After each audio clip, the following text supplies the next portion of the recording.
Okay, so we've talked about reaction rate, and we talked about how the rate of the reaction changes with time. So a rate law shows the relationship between the reaction rate and the concentration of the reactants.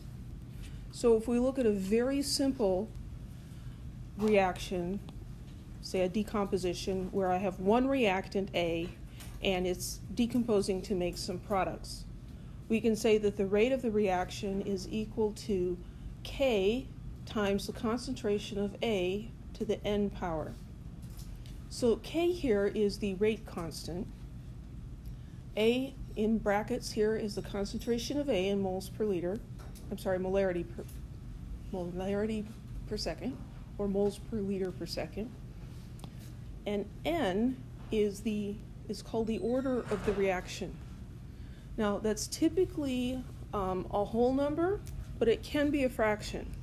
If it's a fraction, it's generally a simple fraction, like 1/2 or 3/2. It's not going to be a crazy fraction. So we talk about the reaction order. Zero order, that exponent is 0. What is this concentration to the 0 power? It's 1. Right? So in a zero order reaction, the rate does not depend on the concentration of A at all. In a first order reaction, the exponent is 1. So the rate is directly proportional. And actually, let's try this. So for a zero order, then this goes to 1. And it's just, the rate is constant. If this is a 1, now we have the rate is equal to a constant times this concentration. So it's going to be directly proportional. And if that exponent is 2, then it's proportional to the square of the concentration of A. And other orders are possible. You could have third order or a 1/2 order. There's all kinds of crazy things out there. We're mostly going to talk about 0, 1, and 2.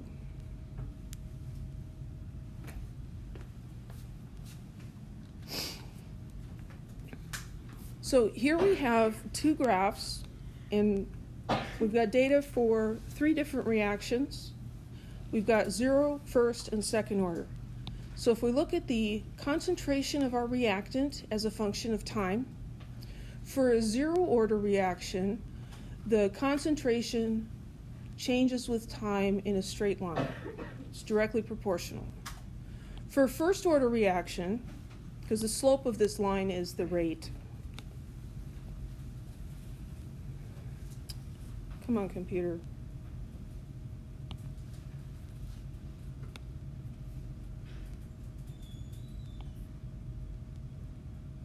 I've got multiple arrows. That's great. Okay. And there's the red line. There. You see the red line? Okay. That one's not a straight line, right? The slope is the rate, and so at the beginning, it's a steeper slope, and then it gets more shallow as you go on. The rate decreases, and this is proportional to. I take that back. Just erase that part. Here we've got a second order reaction with the blue, and so we see even more curvature of the line. So that's looking at the concentration of A. Over here, we're looking at the rate of the reaction as a function of the concentration of A.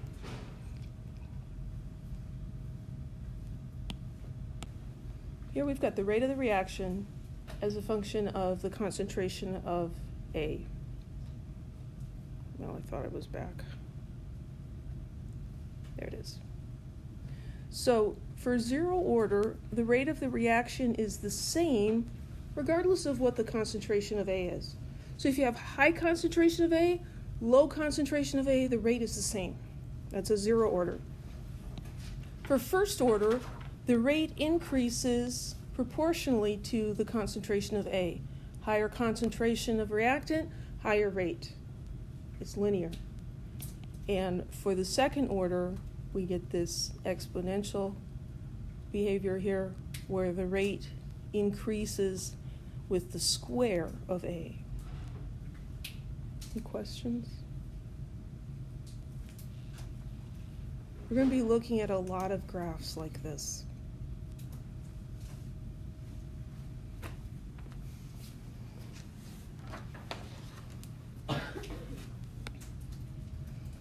So in a zero-order reaction, the rate is independent of the reactant concentration.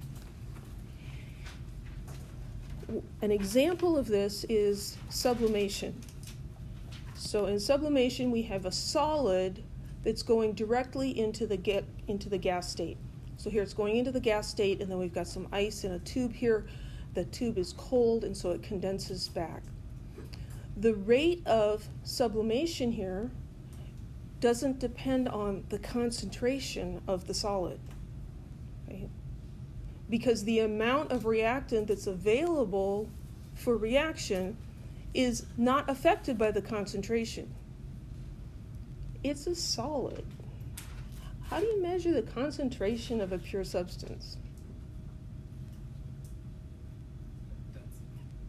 Well, you could think about the density, and you can calculate molarity, but it's not really all that meaningful, right?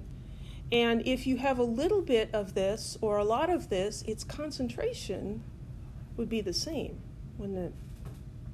So the overall amount of reactant doesn't matter for a zero-order reaction because rate equals a constant times the concentration to the 0 power. Anything to the 0 power is 1. Rate equals a constant.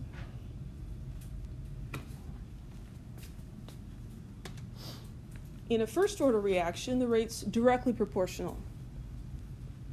So if the concentration here is smaller, then the rate is smaller.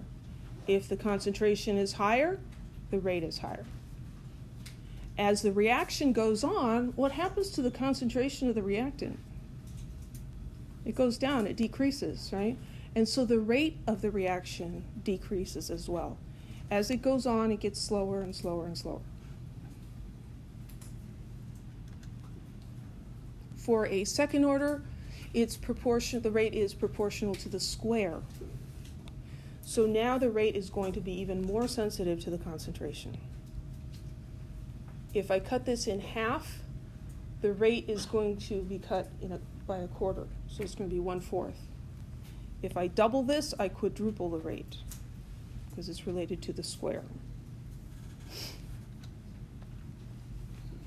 Okay. Conceptual question. For a particular reaction in which A forms products, a doubling of the concentration of A causes the reaction rate to double. What's the order of reaction?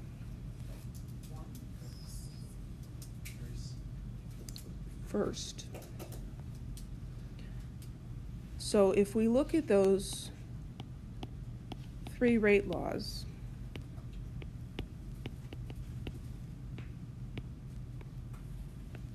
for 0 and first and second. Here, A is to the first power. If I double this, the rate doubles. Here, if I double A, then this is double squared, 2 squared, so this would increase by a factor of 4.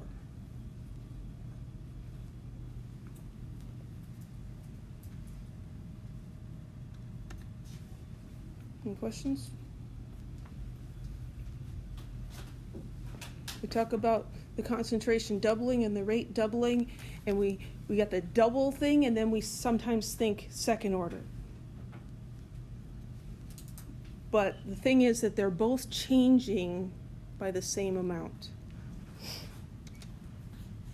How do we determine the reaction order? You cannot do this by looking at the equation. You just can't.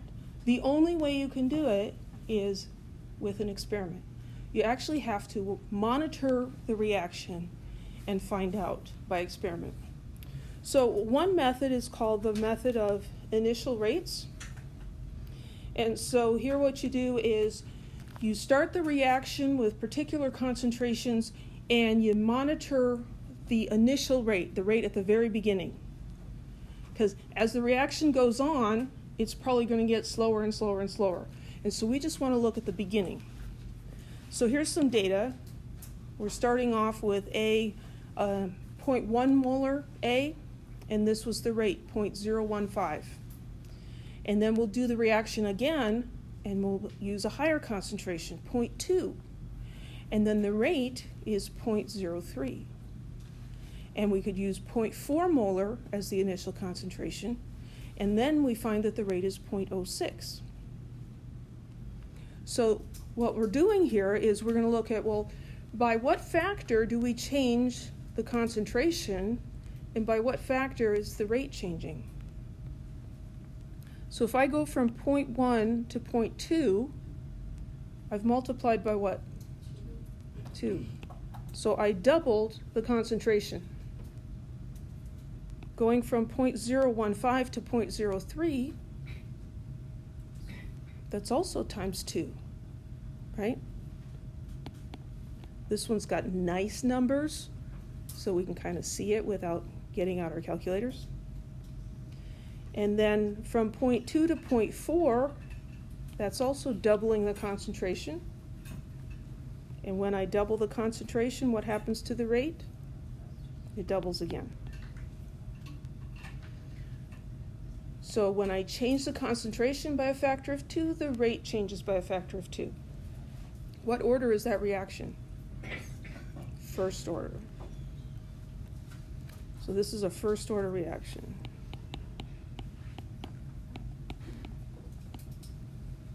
Any questions about how I did that?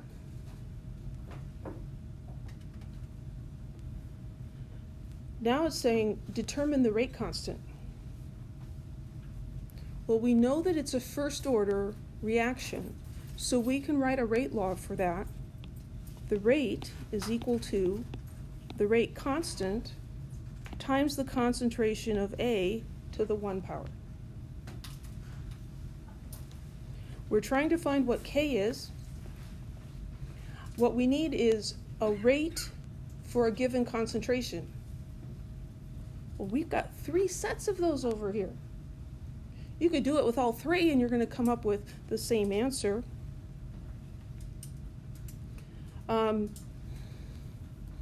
So I can rearrange the equation first, or I can stick numbers in and then rearrange the equation. In Chem 1B, we kind of do both. But we can put in the rate here. Let's just pick the first one, 0.015 molarity per second. That's going to be equal to the rate constant times 0.1 molar. Right? So we should be able to solve that.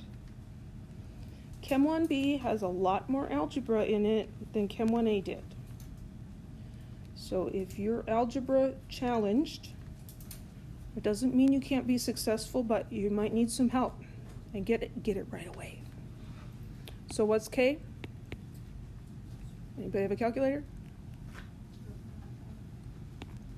I'm getting 0.15. And what are the units on that?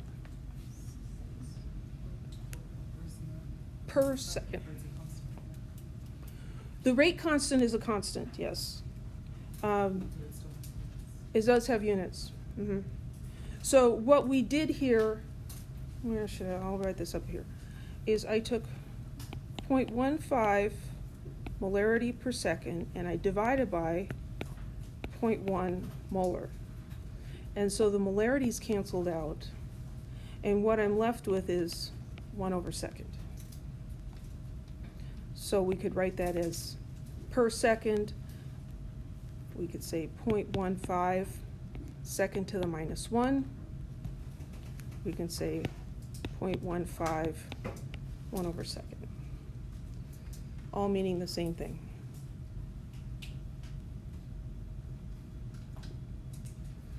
If you find the rate constant using the other 2 sets of pairs of data, you'll find that the rate constant is the same. Yes?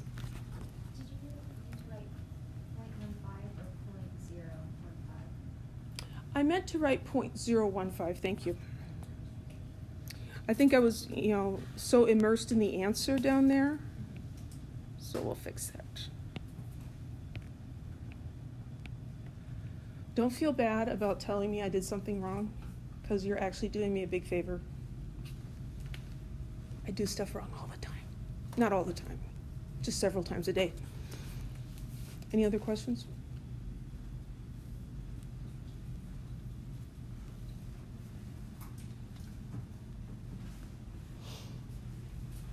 So here's a second order reaction and a zero order reaction. Starting with the same concentrations as we looked at with the previous one, which was first order. Here we've got 0.1, 0.2, 0.4, 0.1, 0.2, 0.4. The initial rate is 0.015. Here, for zero order, when I double the concentration, the rate stays the same. I double it again, the rate stays the same. I can change the concentration however I want, and I'm not going to get anything different. Here, when I double the concentration, this changes by, well, it might not be obvious. What is 0.6 divided by 0.15? Sorry, 0.06 divided by 0.06 divided by 0.015. That's 4, right? So this is times 2. This is times 4. Here this is doubling again. How do I get from 0.06 to 0.24? It's times 4. So I double the concentration, and the rate increases by 2 squared. It's a second order.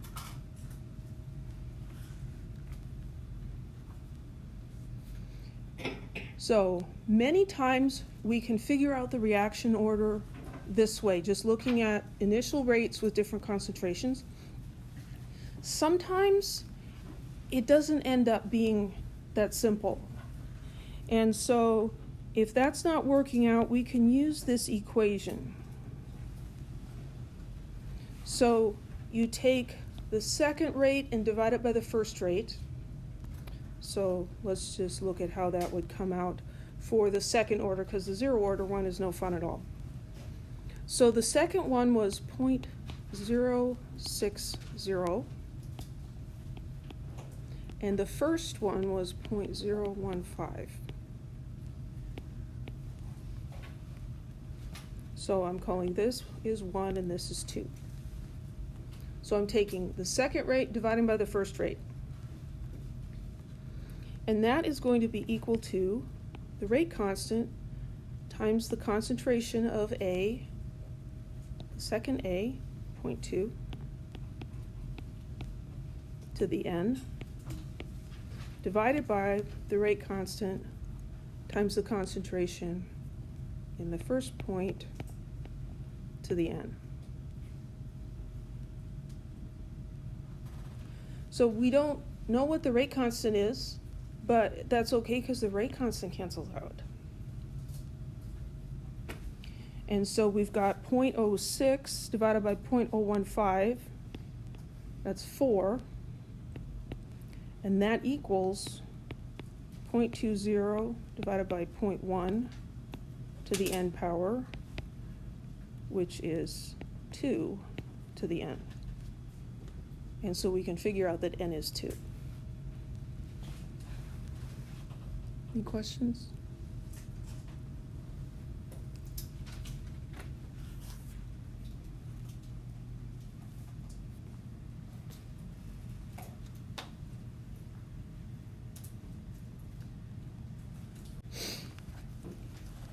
So rate constants do have units because the concentration has units and the rate has units.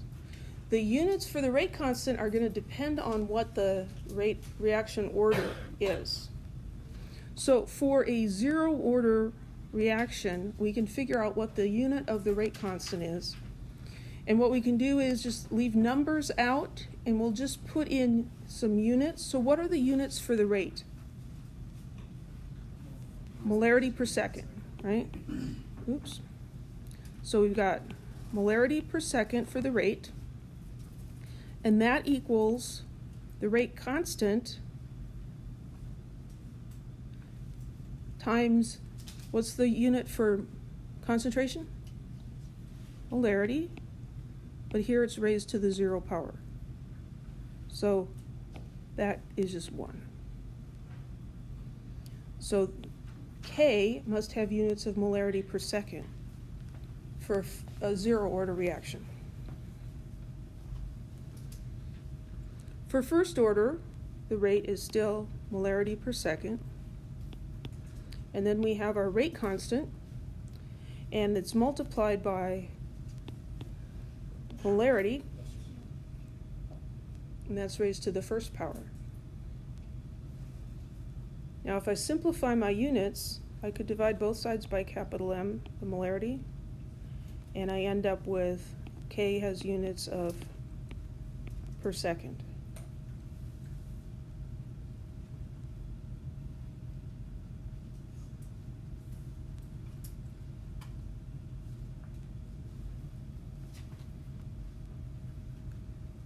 Down here for the second order, my rate is still molarity per second.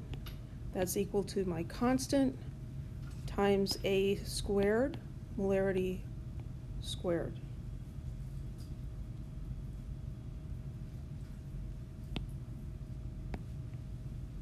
So here I'd have to divide both sides by molarity squared.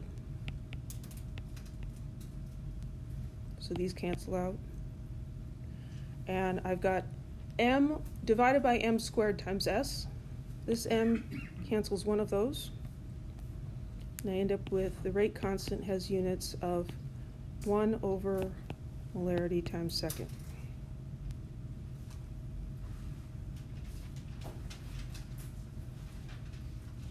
Those are kind of weird units, huh? They are the units that are needed so the other units work out.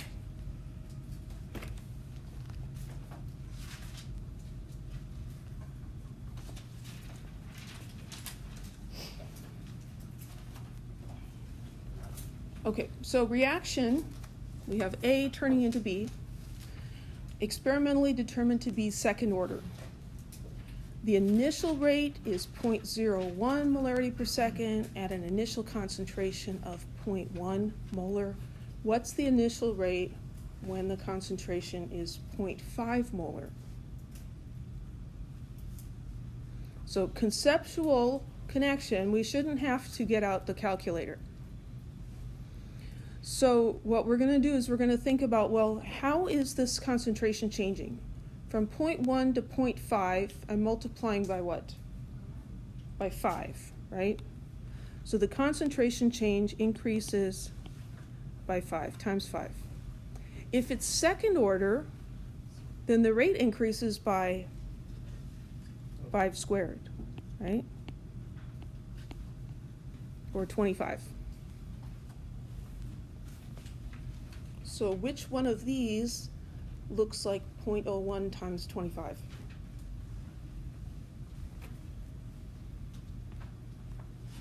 D, right?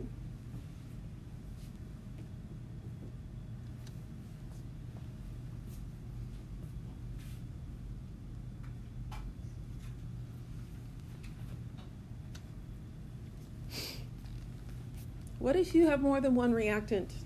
Because so far we're just talking about one reactant, keeping it nice and simple. We can have more than one reactant. You have 2 or 3 or 700. Okay. So if we're looking at our generic equation again, A plus B going to C plus D, the rate is proportional to a rate constant and the concentration of each reactant raised to a power. So here we're using M and N because those might be different from each other.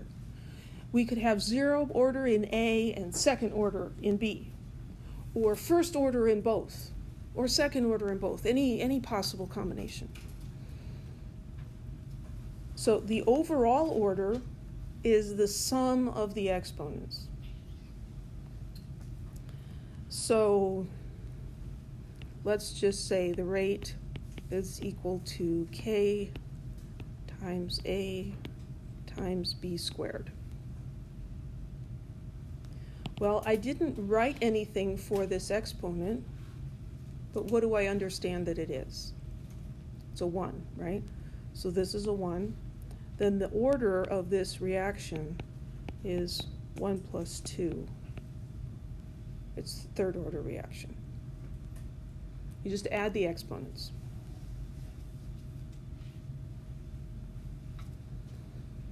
And this is very important. The rate law for any reaction must always be determined by experiment. Notice we're not using these coefficients anywhere, like we did for the rate. We can't say, well, this is A to the A and B to the B. No, it depends on the reaction, and it has no relation to the exponents. So the coefficients and the exponents are not related at all, and so you have to do it by experiment.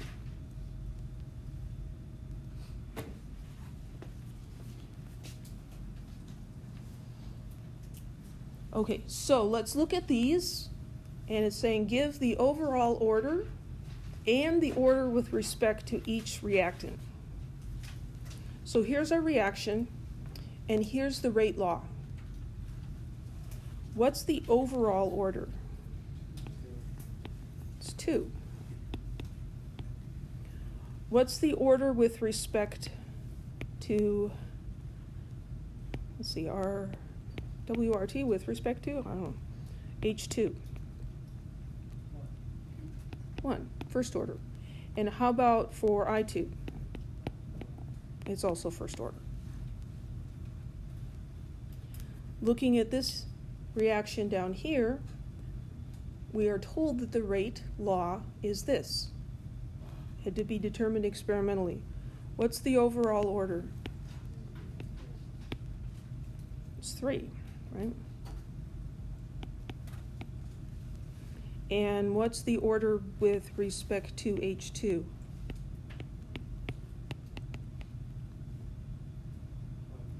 1. So I'm looking at the H2, and I want to know what's the exponent. And how about for the NO? The order is 2. It's 2 because of this 2. This 2 over here has nothing to do with it. Any questions? Now, will we be given the rate law? You would either be given the rate law, or you'd be given some data so that you could figure out what the rate law was. Yep. Because there's no way of just looking at a reaction and saying, oh, well, this is the rate law. Yes? Overall order, so we're adding the exponents? Mm-hmm. Yep. So for this one, I had an exponent of 1 and 1, so 1 plus 1 is 2. And down here, 1 and 2, 1 plus 2 is 3. And sometimes it's the simple little things like that that just mess us up later because, oh, it couldn't be that simple. Yes, it could. Some things are simple, and other things are not. Okay, so here's a practice question. Consider the equation, blah, blah, blah, you can read that.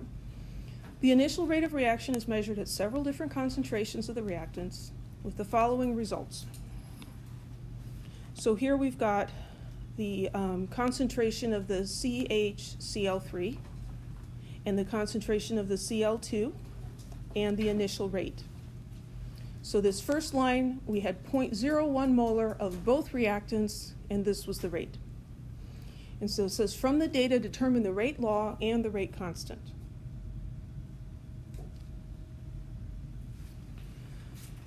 So we have to determine the order for each reactant separately. And the data that you're given is always going to be decent data. If you weren't thinking about what you were doing, you could come up with some data that would be very hard to work with. But here, from the first row to the second row, we see that the concentration of Cl2 is staying the same. The concentration of this one is doubling, and we see that the rate is going up. So the change in the rate here is due to the change in the concentration of this one.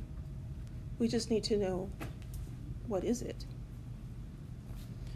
So we can do what we did before and look at, well, going from 0.01 to 0.02 is doubling, right? And so from 0.0035 to 0.0069. Well, use your calculator if you need to.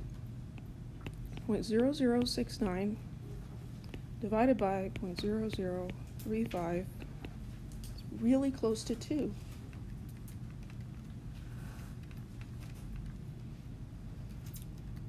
.971. Now, does that mean that the order is some weird number? No. This is real data. Real data doesn't always give us perfect answers. Is this really close to 2? Yeah, it is. We could pull back to Chem 1A and think about significant figures, right? And so here I have 2 sig figs, and here I have 2 sig figs. So if I round this to 2 significant figures, what do I get? 2.0. So we can call that 2. So I doubled this first one, and I doubled the rate. What does that tell me about the order for CHCl3? It's first order. It's really tempting to say 2 because I just said 2 twice. So we can sketch this in here. Our rate is equal to a constant times the concentration of that first reactant, and we just figured this one out to the first power times the concentration of the other one to the n. Well, what we need to do is we need to find a pair where this one isn't changing and this one is. And so that happens between 2 and 3. Here the 0.02 is staying the same, and this is changing. So we're going from 0.01 to 0.02, that's times 2. And then this one, like, I'm not so sure, let's do the math.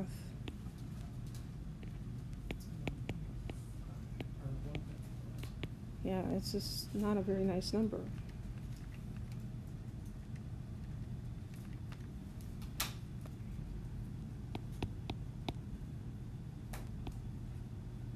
So 2 sig figs, 1.4, and then I like to write down a couple extras.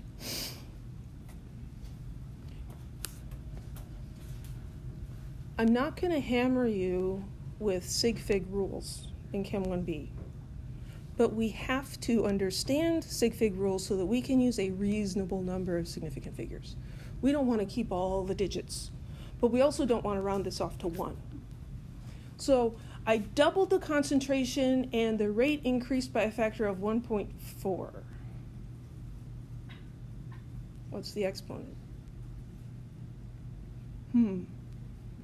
That's where we need to use that equation.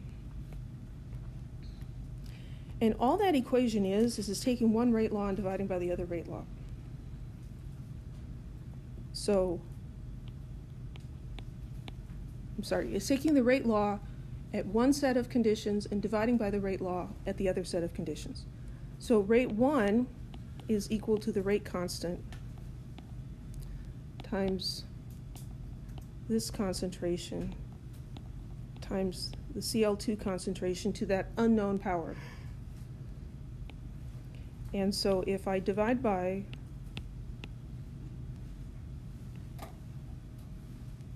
you know what, I'm going to change, I did it upside down, and I want to confuse people because it's different on the other slide.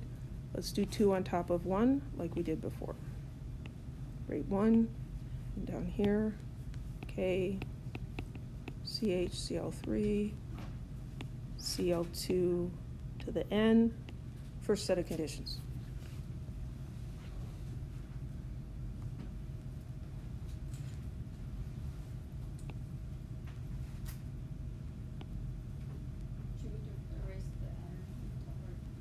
But we need the n. We're going to find the n. That's what we're looking for. So I've set this up to be condition 1, and this is condition 2. So this is rate 1 and rate 2. This is CL2, 1 and CL2, 2. And I didn't leave myself much room. So rate 2 is this guy. No, I did that wrong too.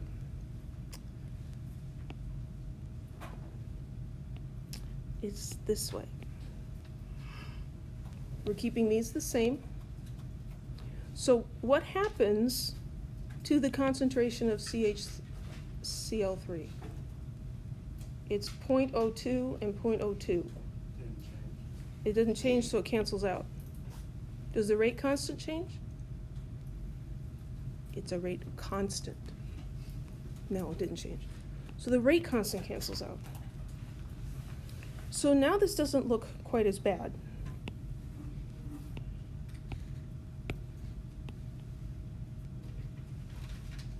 Oh gosh, do you want to go that far? There.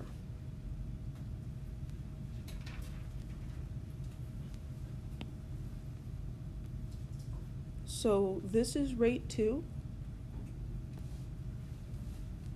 0.0098, divided by rate 1, 0.0069, is equal to the concentration 2, 0.020 to the n power, divided by this concentration to the n power. Now, we already did this, didn't we? So we did that part already. That was 1.420. How do I solve for n? So you might need to review the rules of working with exponents. So here I have two numbers. They are raised to the same exponent. I'm taking this one divided by that one. That is the same as 0.02 divided by 0.01 altogether raised to the n. What's 0.02 divided by 0.01? It's 2. So this is equal to 2 to the n power, and that equals 1.42.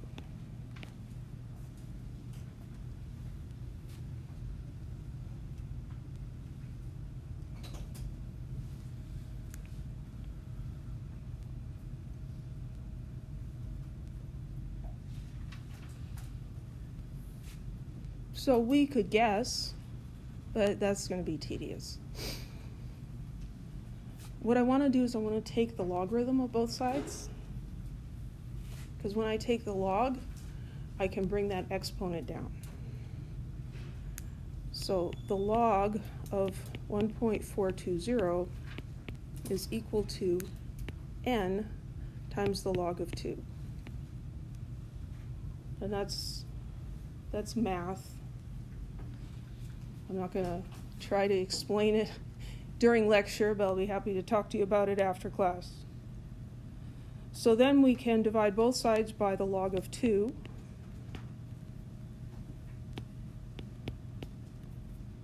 Right? And those disappear. And so then on my calculator, I can take the log of 1.42 and divide by the log of 2. Right, that's not what I wanted to do.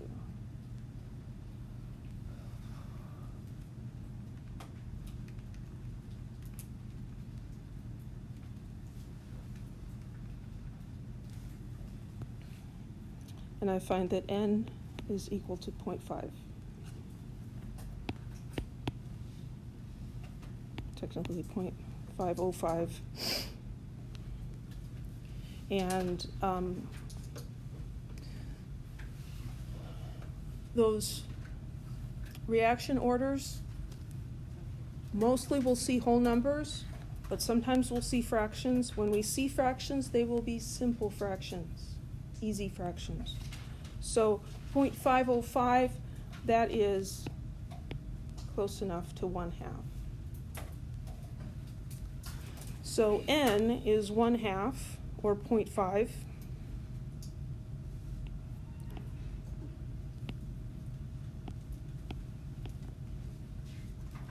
So that is my rate law.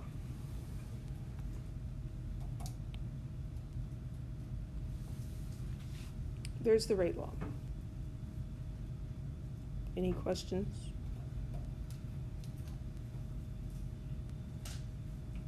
Why are you using log-based n and not the natural log? You could do either. Yeah, you just need to use the same for both.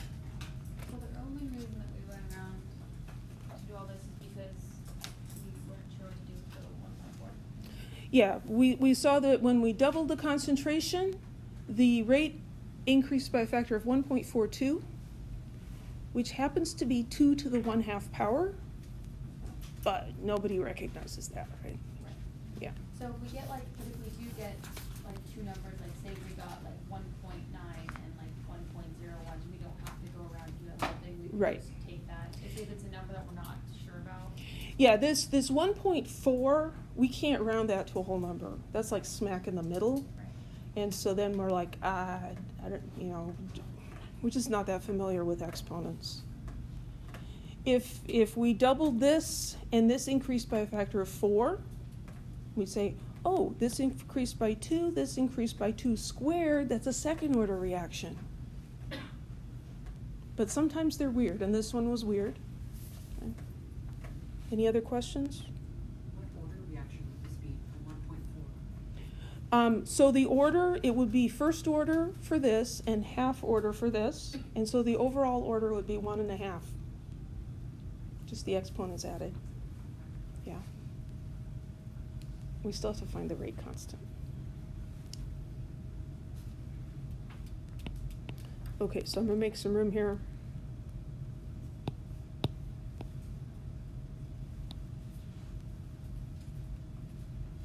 Get rid of all that mess.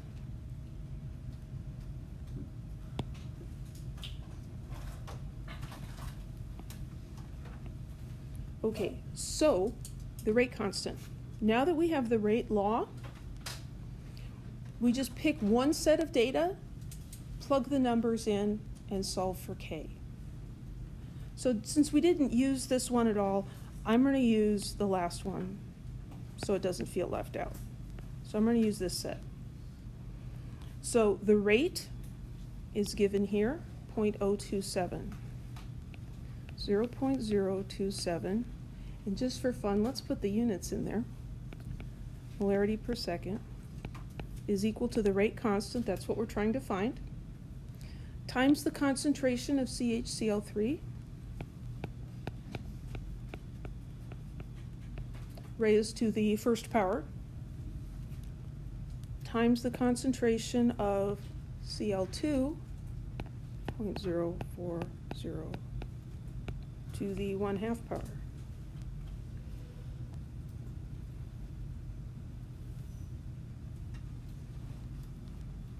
So for the numbers, let me back up. You need a good scientific calculator, and you need to become friends with it, okay? Talk more about that when I talk about the syllabus. But a problem like this, we should be able to solve just from that using the calculator. So I want k by itself. I'm going to take this 0.027, I'm going to divide by this one, and I'm going to divide by this one, and that'll give me the value of k. We'll see if you can get your calculator to cooperate. 0.027, divide by 0.04, divide by 0.04 to the 0.5 power.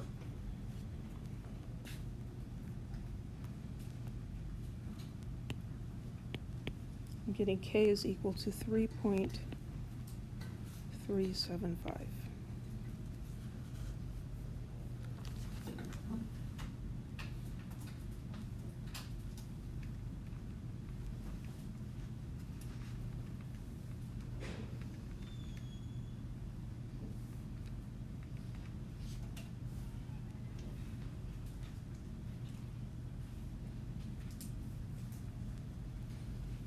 How many sig figs does that probably have?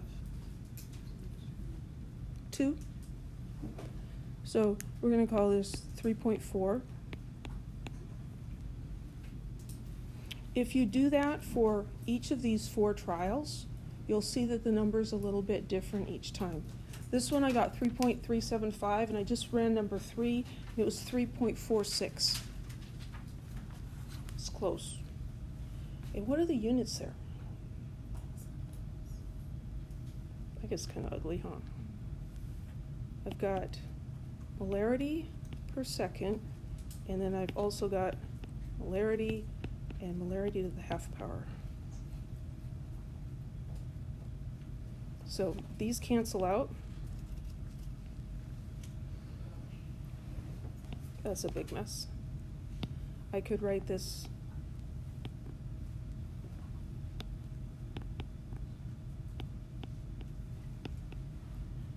or we'd probably 3.4 molarity to the negative 1/2 second to the minus 1.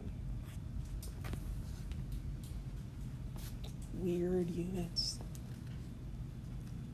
Any questions? Could you go over how you did that on the calculator? Yeah, so 0.027, and then divide by 0.04,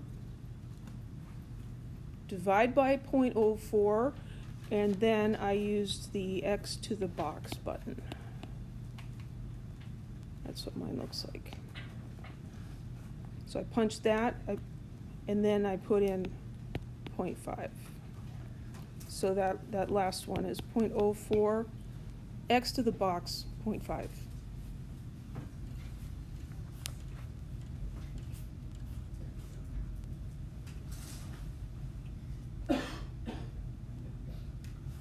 Any other questions?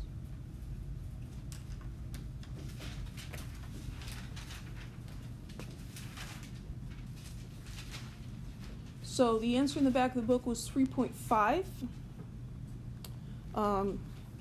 Should I be worried that I got 3.4? No, I shouldn't. Because there were 2 significant figures, there's uncertainty in that last digit. And so 3.4, 3.5, we consider that essentially the same.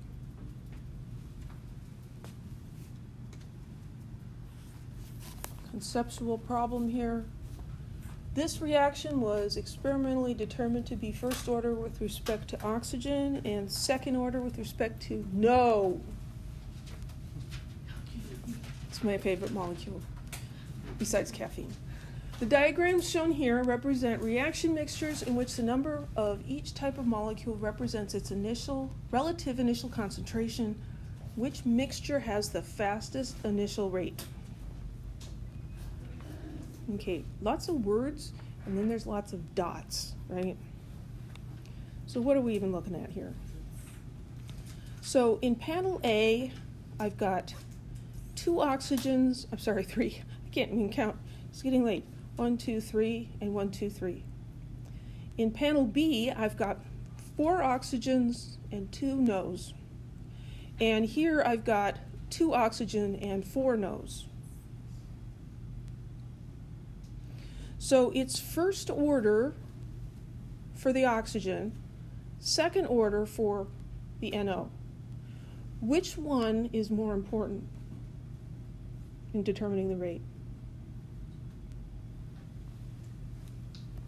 So we could write out the rate law. The rate is equal to some constant times O2 to the first power times nitrogen monoxide to the second power. So we've got equal concentrations, we have more oxygen, we have more nitrogen monoxide. When I plug those concentrations in here, the oxygen concentration is just itself, and the nitrogen monoxide concentration gets squared. So which is going to be the fastest? C. C will be the fastest because it has a higher concentration of nitrogen monoxide.